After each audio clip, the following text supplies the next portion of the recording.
Minuto que estamos compartiendo con ustedes es de mucha enseñanza que tal vez difícilmente aprendamos de lo cotidiano, sino el hecho de compartir con ustedes es una gran enseñanza.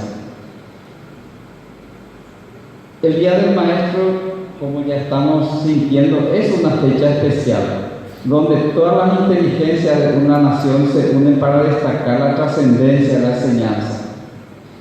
Para el progreso de un país, que arranca con la gran preparación de la persona, la preparación intelectual. Sin eso un país no progresa, y solamente eso se consigue con grandes maestros como ustedes.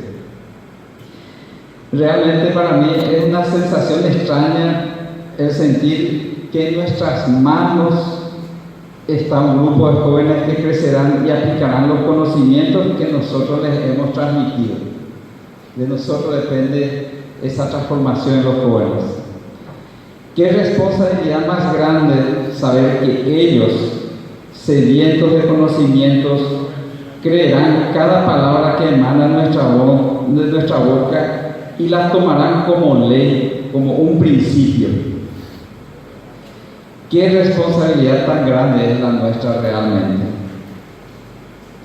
En el marco de estas reflexiones, quiero homenajear a todos los maestros, los que siguen en aula como los jubilados, a los que trazaron el camino hasta este punto y a los que hoy, día a día, como dice nuestro eslogan, construyen el futuro solidariamente al servicio de las nuevas generaciones.